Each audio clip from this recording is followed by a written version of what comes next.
Hey, I'm Jace Whitaker. I'm 23 live, just outside Flagstaff, Arizona, and I work full-time as a mechanic in my uncle's garage. Been doing it since high school, and honestly, I like getting my hands dirty. Engines make more sense than most people do. It was a Friday afternoon, late summer, the kind of day where the sky looks too perfect, and you forget the speed limit signs even exist. I was heading back home from work, windows down, music up. Nothing crazy, maybe 5, 6 miles over. Roads were open, no traffic, sun was setting, and I guess I just let myself zone out a bit. Then I saw the lights in my rear view mirror. At first, I thought maybe she was passing through, but then I heard the siren chirp once quick. Sharp. That was for me. I pulled over, heart already starting to thump. I wasn't scared, not really. I knew I wasn't flying or anything, but still getting pulled over just messes with your head. I turned the engine off, rolled the window down, took a deep breath, and waited. She walked up slowly, hand resting on her hip, confident, controlled. She had dark brown hair, tied up tight sunglasses on despite the low sun, and the kind of posture that said she didn't mess around. When she leaned forward, I saw the badge, Officer Maddox. Evening, she said, voice calm, professional. License and registration, please. I nodded, handed them over. Was I speeding? She took a second glance back toward her cruiser, then back at me. You were doing 47 and a 40. Oh, she said. Technically, yes. Didn't even realize, I said, trying not to sound defensive. You and everyone else, she replied, cracking a small smile. Sit tight. She walked back to her vehicle. I sat there tapping my fingers on the steering wheel, already doing the math in my head, the fine, the insurance. Hit how mad my uncle would be if I had to borrow money again. She came back after a bit, didn't have a ticket in her hand, just that same calm face and a small folded piece of paper. I should write you a ticket, she said, standing at my window. I looked up at her, already halfway to saying, okay, I understand. But then she interrupted herself. But I'd rather write down my number. For a second, I genuinely thought I misheard her. Like what I stared at her, and she just stood there, still in full uniform, stone-faced, like she just asked for my registration again. You're serious, I asked. She handed me the paper casually. You seem like a decent guy, and I don't usually do this. In fact, I've never done this. I took the note. It was a real phone number, ink handwriting, no joke. She stepped back, gave me a small nod. You're free to go, Mr. Whitaker, she said, turning toward her cruiser. I started my engine still in some kind of and slowly pulled back onto the road. I didn't even turn the music back on. I just kept glancing at the note on the seat next to me. I replayed the whole thing in my head at least 5 times before I got home. Did she mean it? Was it a prank? Some sort of test? But the way she looked at me, it didn't feel like a setup. It felt real. And the worst part, now I had to decide, do I call her? I kept that piece of paper in my glove box for 2 days. Every time I got in the truck, I put it folded neatly right next to my registration.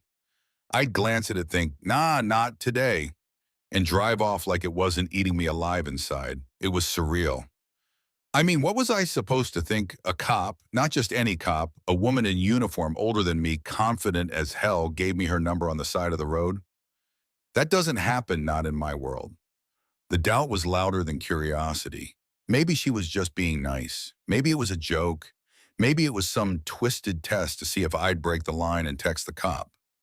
I told myself all kinds of things to avoid dialing that number.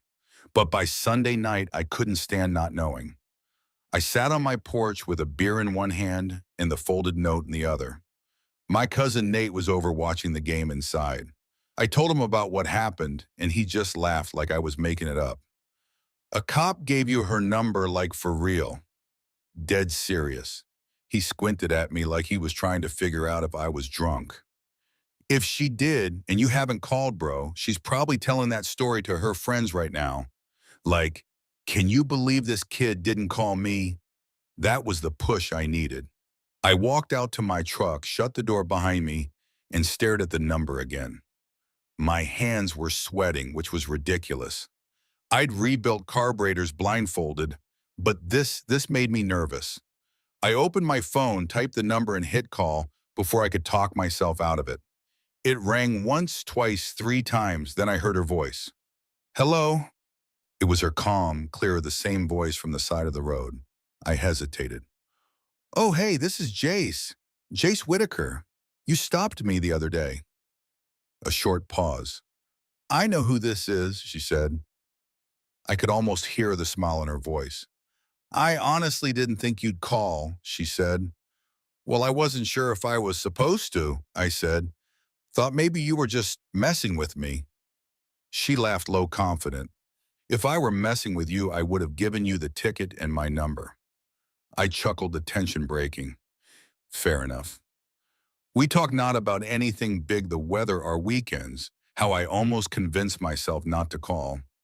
She told me her full name was Karen Maddox, 35, no kids, no husband, been on the force for over 10 years. Lived alone on the edge of town with a black lab named Murphy and a deep love for strong coffee.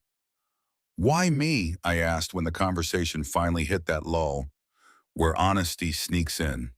She didn't hesitate. You just look like someone decent, she said. Most guys I pull over either argue or lie. You didn't. And I don't know, something about you felt grounded, real.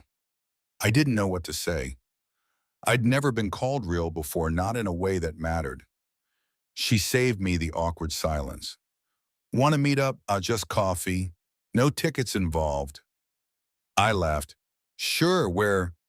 She named a diner on the outskirts, quiet, not the kind of place she'd get recognized in uniform. Tomorrow evening.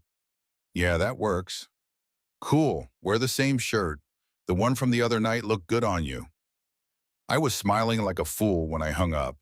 And the next day I spent 20 minutes ironing that damn shirt, a shirt I didn't even know could wrinkle. Nate caught me fixing my hair in the hallway mirror and said, "You're acting like it's prom night." Feels like it, I muttered. I got to the diner early. She was already there.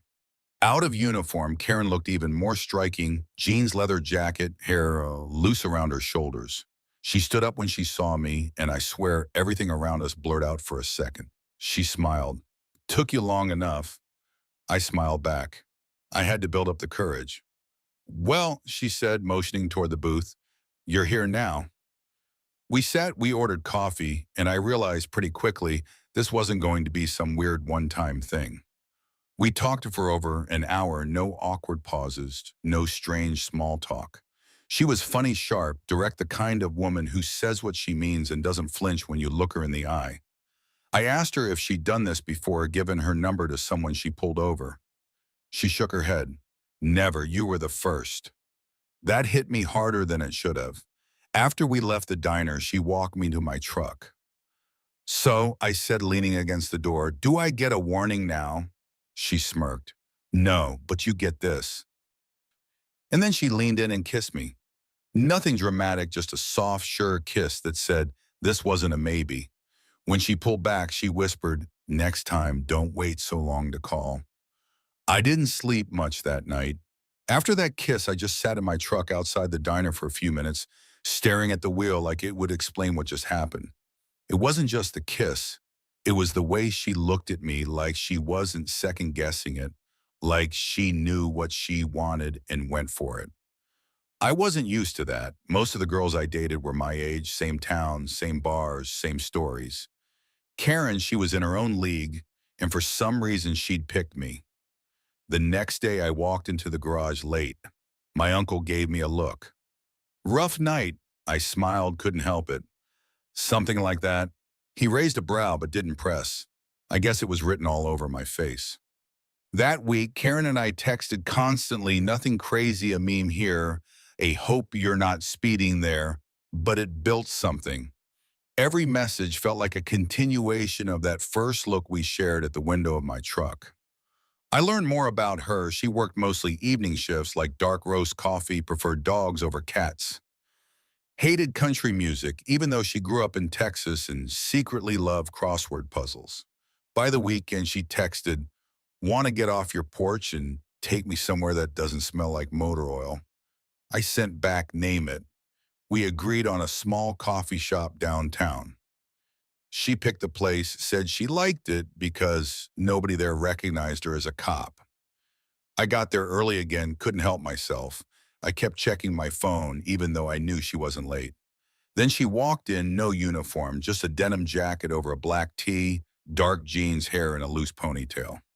Simple, effortless, but still heads turned, not because she was flashy, because she carried herself like she didn't owe the world an explanation. "Hey," she said, sliding into the seat across from me. "Hey," I smiled. "You look not like you'd pull me over." She grinned. "Good. That's the goal." We ordered coffee, sat back, and just talked, not forced conversation, the kind where you don't notice time moving. I told her about the garage, how I started helping my uncle at 13, how I almost skipped graduation because I was rebuilding a '69 Camaro. She listened, not politely, really listened. Then she told me about her academy days, how she was the only woman in her training class, how she broke her nose during a drill and didn't tell anyone until after the shift, how people underestimated her until they didn't, how she once had to talk down a guy on the edge of a highway overpass for hours, and how some days she still questioned whether it was worth it. But then she said, looking in her cup, "Someone calls you a lifesaver and it resets you." There was no performance in her voice, no pride, just honesty. At some point, our coffees were empty. We didn't move. We just sat there comfortable in the silence. Then she asked, "Why aren't you freaking out about the age difference?" It caught me off guard. I hadn't thought about it in a while. I shrugged. "Because when I'm with you, I do not feel like I'm younger. I feel like I'm where I'm supposed to be." She stared at me for a second, and something shifted in her eyes like a layer came off. "That's not something most guys your age would say." "Maybe I'm not most guys," she smiled. We walked out together, the sunlow street lights just starting to buzz. We stopped at her car. "I had a good time," I said. "Me too." She hesitated, then leaned against her car. "I haven't done this in a while," Jay stating, letting someone in. "I didn't expect this." "Me neither," I said quietly. "I wasn't even planning to speed that day." She laughed, not just a small one, a full laugh like something unhooked inside her. "Best ticket I never wrote," she said. There was a pause. We both knew what would happen next. I stepped forward slowly. She didn't move away. This kiss was different than the first, longer, deeper, like we weren't testing something anymore, like we were confirming it. She rested her forehead against mine. "So what now?" "I see you again," I said. "That's what?" She nodded. "All right then, but next time I pick the place and no motor oil." "Deal." She got in the car, rolled down the window, and added with a smirk, "Try not to get pulled over on the way home, not unless it's me." She shook her head, laughing, and drove off. I stood there for a minute watching her taillights fade down the road, and for the first time in a long time, I wasn't thinking about what came next. I was just glad I made the call. It had been 3 months since that first kiss in the diner parking lot, and nothing about it felt like a fling anymore. Karen and I saw each other every week, sometimes just once, sometimes more, depending on her shifts. Her hours were rough evenings, overnights, back-to-backs, but she always made time, and I always showed up. At first, we kept things low-key, no big declarations, no labels. But we both felt the same current building under the serene, the kind that doesn't just fade. One Friday night, she texted me, "Come over after your shift. Don't bring flowers. Bring food." I'm dead. So I did burgers, fries, and 2 milkshakes. She opened the door in sweats and a messy bun badge and duty belt already on the table. She looked exhausted and beautiful. "You brought fries," she said, half smiling. "You get me." That night, we sat on her couch, ate in silence for a while, and watched some old detective show that she said was unrealistic garbage. She fell asleep with her head on my shoulder. I didn't move for an hour. I just let her breathe. That was the night I realized I loved her. I didn't say it right, then didn't feel like she needed to hear it yet, but it sat in my chest like a truth I couldn't ignore. The next weekend, she invited me to meet her sister, Devin. That felt huge. Just a heads up, Karen said in the car. Devon's a little protective. I smiled. Good. Means she cares. When we pulled into the driveway of a modest ranch-style house on the north side of the town, I suddenly felt nervous in a way I hadn't been since our first date. Karen knocked once, then walked in without waiting. Inside, her sister was setting down a tray of lemonade. She looked maybe a few years older than Karen. Same eyes, different energy, more guarded. So this is the mechanic, Devon said, half joking. That's me. I nodded, extending a hand. She shook it. How old are you again? 23. A pause. And you're dating my sister. Mom, yes, ma'am. Karen rolled her eyes. Dev, seriously. But Devon smiled a little. Just Zuo sure he knows what he's signing up for. We had dinner, grilled chicken potato salad. The conversation was light, occasionally awkward, but real. I could tell Devon wasn't sure about me, but she wasn't hostile either. She was watching the way I looked at Karen, the way I listened to her stories, the way she laughed when I teased her.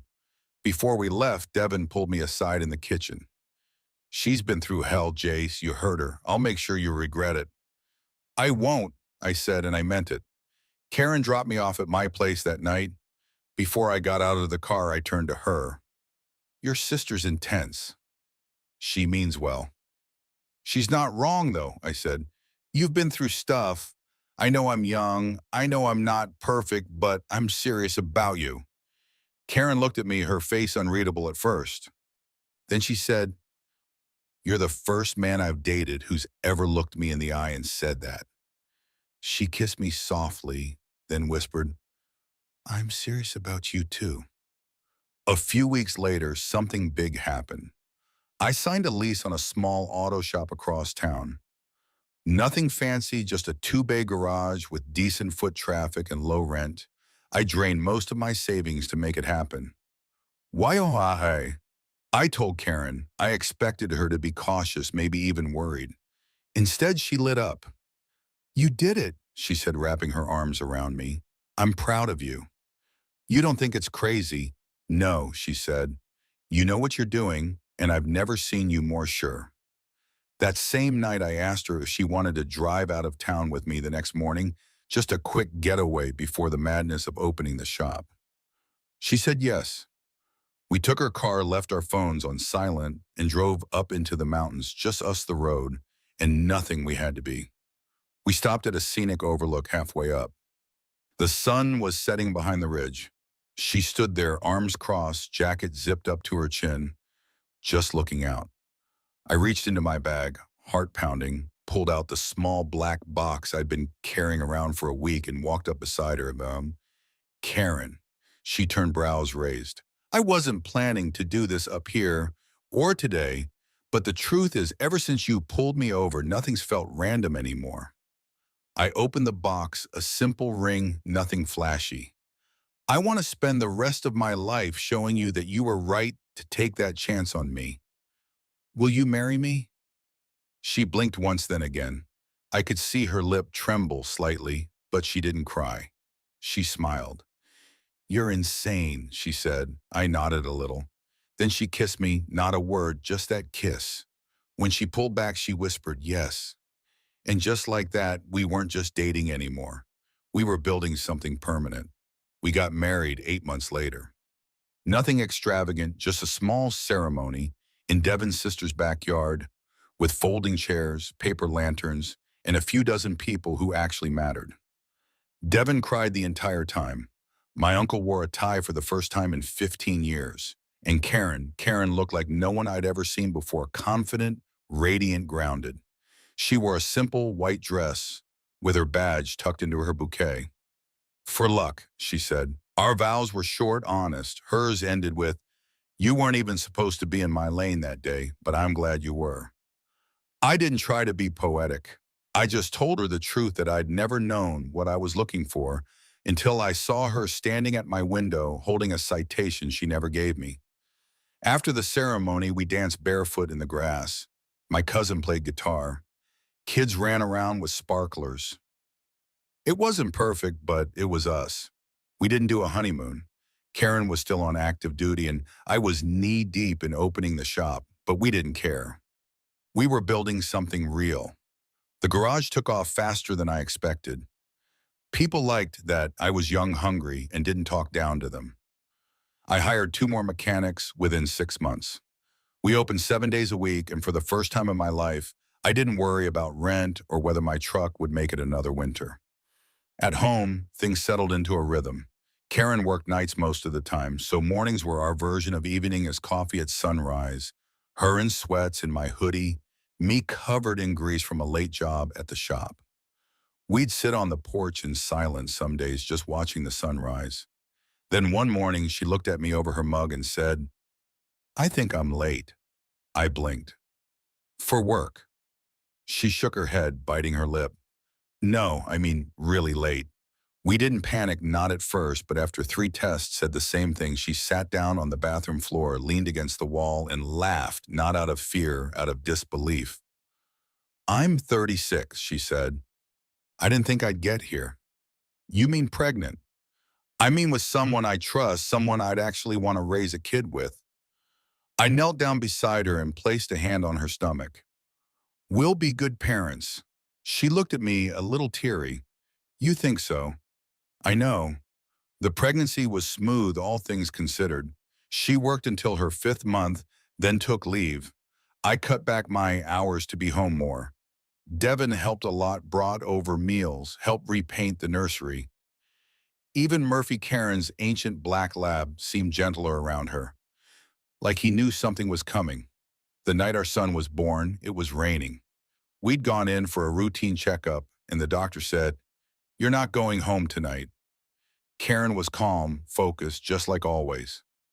I, on the other hand, was pacing the room, fumbling with the hospital forms, texting my uncle, calling Devin, trying not to freak out. Hours later, Eli Maddox Whitaker came into the world, 6 pounds, dark hair, lungs, like a siren. When they handed him to Karen, she just stared, no words, just tears. I held them both and knew without a doubt this was the best thing I'd ever been part of. We brought him home 2 days later. Murphy sniffed his toes and immediately claimed him as part of the pack. I built a crib from scratch. Karen said it leaned to the left. I told her it gave the baby character. Life slowed down in the best way. We didn't go out much. We stayed in learning how to live inside the same 4 walls with no sleep formula stains and diaper blowouts. And somehow in all the chaos, we laughed more than ever. We didn't lose each other. We just grew around each other. One night, maybe 6 months after Eli was born, we were sitting on the porch again, the same spot where we'd shared so many quiet mornings. Eli was asleep inside. The baby monitor crackled softly between us. Karen leaned back in her chair, her hair pulled up, hoodie zipped to her chin. "You ever think about that day?" she asked. "The day you pulled me over," she nodded. "Sometimes I wonder what would have happened if I'd just written you that ticket." "You'd be $40 richer," I said. She laughed. "And probably still single." We sat in silence for a moment. Then she said quietly, "I wasn't supposed to be on that road. Dispatch rerouted me at the last second because someone else called out." I turned to her. "I didn't know that." "Yeah," she said. "I didn't think about it much then, but now I don't know. It's crazy how life works." I reached over, took her hand. "Best detour of my life." She smiled, leaned her head on my shoulder, and that was it. No drama, no cliffhangers, just us 2 people who found each other by complete accident, built a life together from scratch, and ended up exactly where we were meant to be. The story of Jace and Karen is a powerful reminder that life's most meaningful moments often arise from unexpected detours. Their chance encounter sparked by a routine traffic stop teaches us to stay open to the possibilities that unfold when we least expect them. Jace's courage to call Karen despite his doubts and her bold decision to take a chance on him show that vulnerability and trust can lead to profound connections. This narrative underscores the importance of seizing fleeting opportunities, even when they feel risky or unconventional, as they can transform our lives in ways we never imagined. Karen's choice to see Jace's authenticity beyond his age or circumstances, and Jace's willingness to embrace a relationship that defied norms highlight the beauty of genuine human connection. Their journey from a roadside encounter to building a family together is an emotional testament to the idea that love, when rooted in mutual respect and honesty, can overcome obstacles and create a lasting home. It's a call to listen to our instincts, take bold steps, and cherish the people who make us feel truly seen. Please share your thoughts in the comments. Has an unexpected moment ever changed your life's path? Your stories inspire us and strengthen our community. If this tale touched your heart, hit that like button, subscribe, and ring the notification bell to join our journey of heartfelt storytelling. Let's keep exploring life's beautiful lessons together.